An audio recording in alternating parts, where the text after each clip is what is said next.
Hi friends, Manjula Vinod recipe ಚಾನಲ್ಗೆ ನಿಮ್ಮೆಲ್ಲರಿಗೂ ಸ್ವಾಗತ. ಇವತ್ತು ನಾನು 2 ಸಾಂಬಾರ್ ರೆಸಿಪಿನ ನಿಮ್ಮ ಜೊತೆ ಶೇರ್ ಮಾಡ್ಕೊಳ್ತಿದ್ದೀನಿ. ಮೊದಲನೇದು ಮೊಳಕೆ ಕಾಳು ಸಾಂಬಾರು ಮತ್ತು ಎರಡನೇದು ಇನ್ಸ್ಟೆಂಟಾಗಿ ಮಾಡುವಂತಹ ಮೊಸಪ್ಪು ಸಾಂಬಾರು.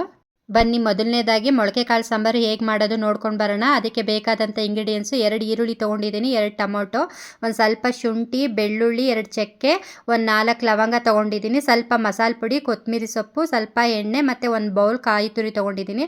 ಹಾಗೆ ನಾನಿಲ್ಲಿ 3 ಥರ ಕಾಳನ್ನು ಮೊಳಕೆ ಕಟ್ಟಿದ್ದೀನಿ. ಹೆಸರು ಕಾಳು, ಹುರುಳಿಕಾಳು, ಕಡಲೆಕಾಳು. ಒಂದು ಸ್ವಲ್ಪ ಒಗ್ಗರಣೆಗೆ ಈರುಳ್ಳಿ ತೊಗೊಂಡಿದ್ದೀನಿ, ಸಣ್ಣದಾಗಿ ಕಟ್ ಮಾಡಿರೋದು, ಮತ್ತು 2 ಆಲೂಗೆಡ್ಡೆ, ಒಂದು 5 ಬದನೆಕಾಯಿ ತೊಗೊಂಡಿದ್ದೀನಿ. ಬನ್ನಿ ಇವಾಗ ಸಾಂಬಾರು ಹೇಗೆ ಮಾಡೋದು ನೋಡ್ಕೊಂಡು ಬರೋಣ. ಅದಕ್ಕೆ ಸ್ಟವ್ ಹಚ್ಚಿ ಒಂದು ಕಡಾಯಿ ಇಟ್ಟು ಅದು ಸ್ವಲ್ಪ ಎಣ್ಣೆ ಮತ್ತು ಕಟ್ ಮಾಡಿರೋ ಈರುಳ್ಳಿನ ಹಾಕಿ ಚೆನ್ನಾಗಿ ಎಣ್ಣೆಲೆ ಫ್ರೈ ಮಾಡಿಕೊಂಡು ಮತ್ತು ಮೊಳಕೆ ಬರೆಸಿರೋ ಕಾಳನ್ನು ಹಾಕಿ ಅದನ್ನು ಅಷ್ಟೇ ಎಣ್ಣೆಲೆ ಚೆನ್ನಾಗಿ ಫ್ರೈ ಮಾಡಬೇಕು. ಇಲ್ಲಿ ನಾನು ಆಲೂಗೆಡ್ಡೆ ಬದನೆಕಾಯಿ ಹಾಕಿ ಮಸಾಲ ಸಾಂಬಾರನ್ನ ಮಾಡ್ತಾ ಇರೋದ್ರಿಂದ ನಾನು 2 ಆಲೂಗೆಡ್ಡೆನ ಕಟ್ ಮಾಡಿ ಹಾಕ್ಕೊಂಡು ಅದನ್ನು ಅಷ್ಟೇ ಎಣ್ಣೆಲಿ ಕಾಳು ಜೊತೆ ಚೆನ್ನಾಗಿ ಫ್ರೈ ಮಾಡ್ಕೊಳ್ತಿದ್ದೀನಿ. ಕಾಳು ಆಲೂಗೆಡ್ಡೆ ಎಲ್ಲ ಎಣ್ಣೆಯಲ್ಲಿ ಚೆನ್ನಾಗಿ ಫ್ರೈ ಆಗ್ತಾ ಬರ್ತಾ ಇದೆ. ಇವಾಗ ನಾವು ಇದಕ್ಕೆ ಬಿಸಿನೀರನ್ನ ಸೇರಿಸ್ಕೊಂಡು ಒಂದು 5 ನಿಮಿಷ ಕುದಿಯೋದಕ್ಕೆ ಇಡೋಣ. ಅಲ್ಲಿವರೆಗೆ ಈ ಕಡೆ ಮಸಾಲೆನ ಗ್ರೈಂಡ್ ಮಾಡ್ಕೊಂಡು ಬರೋಣ ಬನ್ನಿ. ಮಸಾಲ ಗ್ರೈಂಡ್ ಮಾಡೋದಕ್ಕೆ ಒಂದು ಕಡಾಯಿ ಇಟ್ಟು ಅದಕ್ಕೆ 2 ಟೀ ಸ್ಪೂನ್ ಎಣ್ಣೆ ಹಾಕ್ಕೊಂಡಿದ್ದೀನಿ. 2 ಈರುಳ್ಳಿ ಮತ್ತು 2 ಟೊಮೊಟೊನ ಹಾಕಿ ಎಣ್ಣೆಯಲ್ಲಿ ಚೆನ್ನಾಗಿ ಫ್ರೈ ಮಾಡ್ತಿದ್ದೀನಿ.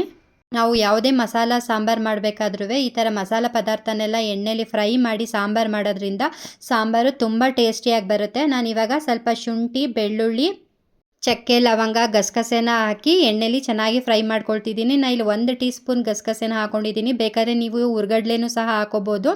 ಹುರ್ಗಡ್ಲೆ ಗಸಗಸೆ ಹಾಕ್ತೇನೂ ಸಹ ಮಸಾಲ ಸಾಂಬಾರು ಮಾಡ್ಬೋದು, ಅದು ತುಂಬ ಟೇಸ್ಟಿಯಾಗಿರುತ್ತೆ. ಅಂದರೆ ಈ ಗಸಗಸೆ ಹುರಿಗಡ್ಲೆ ಆಗೋದ್ರಿಂದ ಸ್ವಲ್ಪ ಟೇಸ್ಟು ತುಂಬ ಚೆನ್ನಾಗಿ ಬರುತ್ತೆ ಅಂತ ಅಷ್ಟೇ.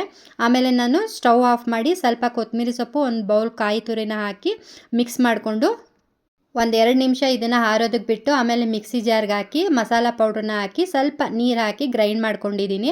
ನಾನು ಇಲ್ಲಿ ಮಸಾಲ ಪೌಡ್ರ್ ತೊಗೊಂಡಿರೋದು ಧನಿಯಾ ಪುಡಿ, ಅಚ್ಕಾರದ ಪುಡಿ, ಅರಿಶಿನ, ಈ ಮೂರನ್ನು ನಾನು ಒಟ್ಟಿಗೆ ಹಾಕಿ ಮಿಲ್ ಮಾಡಿಸಿರೋದು. ನೀವು ಬೇಕಾದ್ರೆ ಸಪ್ರೇಟ್ ಧನಿಯಾ ಪುಡಿ, ಅಚ್ಕಾರದ ಪುಡಿ ಹಾಕ್ಕೊಂಡು ಮಸಾಲ ಗ್ರೈಂಡ್ ಮಾಡ್ಕೋಬೋದು.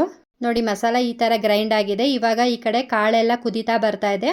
ಈಗ ನಾವು ಮಸಾಲ ಗ್ರೈಂಡ್ ಮಾಡಿರೋದನ್ನ ಇದ್ರ ಜೊತೆಗೆ ಸೇರಿಸಿ ಒಂದು 10 ನಿಮಿಷ ಚೆನ್ನಾಗಿ ಕುದಿಯೋದಕ್ಕೆ ಬಿಡೋಣ. ರುಚಿಗೆ ತಕ್ಕಷ್ಟು ಉಪ್ಪನ್ನ ಹಾಕಿ ಈಗ ನೀವು ಸಾಂಬಾರಿನ ಕನ್ಸಿಸ್ಟೆನ್ಸಿ ನೋಡಿಕೊಂಡು ನೀರನ್ನು ಬೇಕಾದ್ರೆ ಆ್ಯಡ್ ಮಾಡ್ಕೋಬೋದು. ನಿಮಗೆ ಎಷ್ಟು ಗಟ್ಟಿ ಬೇಕೋ ಅಥವಾ ತೆಳುನ ಬೇಕೋ ನೋಡಿಕೊಂಡು ನೀರನ್ನು ಸೇರಿಸ್ಕೊಳ್ಳಿ. ಇವಾಗ ಸಾಂಬಾರನ್ನು ಚೆನ್ನಾಗಿ ಕುದಿಯೋದಕ್ಕೆ ಬಿಟ್ಟಿದ್ದೀವಿ. ಚೆನ್ನಾಗಿ ಕುದಿ ಬರ್ತಾ ಇದೆ ನೋಡಿ.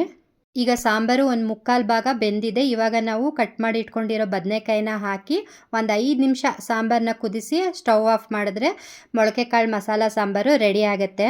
ಬದನೆಕಾಯಿನ ನಾವು ಈ ಥರ ಕೊನೆಯಲ್ಲಿ ಅಂದರೆ ಸ್ಟವ್ ಆಫ್ ಮಾಡೋಕ್ಕಿಂತ ಒಂದು 5 ನಿಮಿಷ ಮುಂಚೆ ಹಾಕ್ಕೊಂಡು ಸಾಂಬಾರನ್ನ ಕುದಿಸಿ ಆಫ್ ಮಾಡಿದ್ರೆ ಆ ಬದನೆಕಾಯಿದು ಕ್ರಂಚಿನೆಸ್ಸು ಹಾಗೇ ಇರುತ್ತೆ. ಇಲ್ಲಾಂದರೆ ಮೊದಲೇ ನೀವು ಆಲೂಗೆಡ್ಡೆ ಜೊತೆನೇ ಬದನೆಕಾಯಿನೂ ಹಾಕ್ಬಿಟ್ರೆ ಬದನೆಕಾಯಿ ಎಲ್ಲ ತುಂಬ ಬೆಂದೋಗ್ಬಿಡುತ್ತೆ.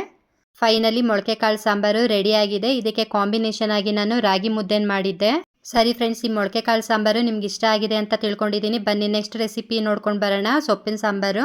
ಇದಕ್ಕೆ ನಾನು ಕುಕ್ಕರ್ ಇಟ್ಟು ಅದಕ್ಕೆ ಅರ್ಧ ಬೌಲು ತೊಗರಿಬೇಳೆ, ಅರ್ಧ ಬೌಲು ಹೆಸರು ಬೇಳೆನ ಹಾಕಿ 2 ಸಲ ಚೆನ್ನಾಗಿ ವಾಶ್ ಮಾಡಿ ಮತ್ತು ಇಲ್ಲಿ ನಾನು 4 ಥರ ಮಿಕ್ಸ್ ಸೊಪ್ಪನ್ನ ಸೇರಿಸ್ತಾ ಇದ್ದೀನಿ.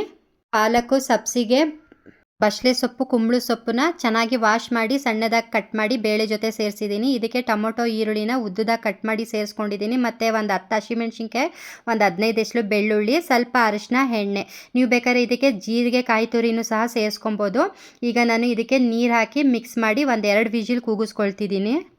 ಇದು ಇನ್ಸ್ಟೆಂಟಾಗಿ ಮಾಡುವಂತಹ ಮೊಸಪ್ಪು ಸಾಂಬಾರು ಅಂತಲೇ ಹೇಳ್ಬೋದು. ಯಾವುದನ್ನು ರುಬ್ಬ ಹಾಕ್ತೇನೆ ಹಾಗೆ ಮಸ್ತಿ ಮಾಡುವಂತಹ ಮೊಸಪ್ಪು ಸಾಂಬಾರು. ನೋಡಿ ಬೇಳೆ ಸೊಪ್ಪು ಎಲ್ಲ ಚೆನ್ನಾಗಿ ಬೆಂದಿದೆ. ಇವಾಗ ನಾನು ಇದನ್ನು ಸ್ಮ್ಯಾಶ್ ಮಾಡ್ತಾ ಇದ್ದೀನಿ. ಸೊಪ್ಪು ಬೇಳೆ ಎಲ್ಲ ತುಂಬ ಸ್ಮ್ಯಾಶ್ ಮಾಡೋಂಗೆ ಏನು ಬೇಡ, ಬಾಯಿ ಸಿಕ್ತಿದ್ರೆ ಚೆನ್ನಾಗಿರುತ್ತೆ. ಟೊಮೊಟೊ, ಈರುಳ್ಳಿ, ಹಸಿಮೆಣ್ಸಿನ್ಕಾಯಿ ಎಲ್ಲ ಸ್ಮ್ಯಾಶ್ ಆದರೆ ಸಾಕು. ಈಗ ನಾನು ರುಚಿಗೆ ತಕ್ಕಷ್ಟು ಕಲ್ಲುಪ್ಪನ್ನ ಹಾಕ್ತಾ ಇದ್ದೀನಿ. ಹಾಗೆ ಸ್ವಲ್ಪ ಅಚ್ಕಾರದ ಪುಡಿ, ಸ್ವಲ್ಪ ಧನಿಯಾ ಪುಡಿನ ಹಾಕಿ ಸಾಂಬಾರನ್ನ ಚೆನ್ನಾಗಿ ಕುದಿಯೋದಕ್ಕೆ ಬಿಟ್ಟಿದ್ದೀನಿ. ನೋಡಿ ಎಷ್ಟು ಚೆನ್ನಾಗಿ ಕಲರ್ ಚೇಂಜ್ ಆಗ್ತಿದೆ ಮತ್ತು ಕುದೀತಾ ಇದೆ ಅಂತ ಹೇಳಿ. ಬೇಳೆ ಮತ್ತು ಸೊಪ್ಪನ್ನ ಹಾಕಿ ದಾಲ್ ಸಾಂಬಾರು ಸಹ ಇದೇ ರೀತಿ ಮಾಡ್ಕೊಳ್ಳೋದು. ಅಂದರೆ ಅದನ್ನು ಸ್ವಲ್ಪ ಗಟ್ಟಿಗಿರುತ್ತೆ ಅಷ್ಟೇನೆ. ಸಾಂಬಾರು ಚೆನ್ನಾಗಿ ಕುದಿ ಬರ್ತಾ ಇದೆ. ಇವಾಗ ಇದಕ್ಕೆ ಒಂದು ಒಗ್ಗರಣೆ ಹಾಕೊಳ್ಳೋಣ. ಅದಕ್ಕೆ ಒಂದು 2 ಟೀ ಸ್ಪೂನಷ್ಟು ಕಡಲೆಕಾಯಿ ಎಣ್ಣೆ ಹಾಕ್ಕೊಂಡಿದ್ದೀನಿ.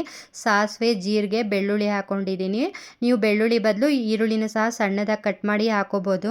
ಆದರೆ ಈ ರೀತಿ ಸೊಪ್ಪಿನ ಸಾಂಬಾರಿಗೆಲ್ಲ ಬೆಳ್ಳುಳ್ಳಿ ಒಗ್ಗರಣೆನೇ ತುಂಬ ಟೇಸ್ಟಿಯಾಗಿರುತ್ತೆ. ಮತ್ತು ನಾನು ಇದಕ್ಕೆ ಒಣಮೆಣ್ಸಿನ್ಕಾಯಿ, ಕರ್ಬೇವಿನ ಸೊಪ್ಪನ್ನ ಒಗ್ಗರಣೆ ಮಾಡಿ ಸಾಂಬಾರಿಗೆ ಸೇರಿಸಿ ಒಂದು 5 ನಿಮಿಷ ಕುದಿಸಿ ಸ್ಟವ್ ಆಫ್ ಮಾಡಿದ್ರೆ ಇನ್ಸ್ಟೆಂಟಾಗಿ ಮಾಡುವಂಥ ಮೊಸಪ್ಪು ಸಾಂಬಾರು ರೆಡಿ ಆಗುತ್ತೆ ಅಥವಾ ಸೊಪ್ಪಿನ ಸಾಂಬಾರು ರೆಡಿ ಆಗುತ್ತೆ. ಸೊಪ್ಪೆಲ್ಲ ಆರೋಗ್ಯಕ್ಕೆ ತುಂಬ ಒಳ್ಳೆಯದು ಅಂತ ಹೇಳ್ತಾಳೆ. ವಾರದಲ್ಲಿ 1-2 ದಿನನಾದ್ರೂ ಈ ಥರ ಸೊಪ್ಪಿನ ಸಾಂಬಾರು ಅಥವಾ ಪಲ್ಯನ ಮಾಡ್ಕೊಂಡು ತಿನ್ನಬೇಕು. ಸರಿ ಫ್ರೆಂಡ್ಸ್, ನಾನು ಇವತ್ತು ತೋರಿಸಿರೋ ಅಂಥ 2 ರೆಸಿಪಿ ಸಾಂಬಾರುವೆ ನಿಮಗೆ ಇಷ್ಟ ಆಗಿದೆ ಅಂತ ತಿಳ್ಕೊಂಡಿದ್ದೀನಿ. ಇಷ್ಟ ಆಗಿದ್ರೆ ಪ್ಲೀಸ್ ಲೈಕ್, ಶೇರ್, ಕಮೆಂಟ್. ಮತ್ತೆ ಸಿಗ್ತೀನಿ ನೆಕ್ಸ್ಟ್ ರೆಸಿಪಿ ವ್ಲಾಗಲ್ಲಿ. ಬಾಯ್.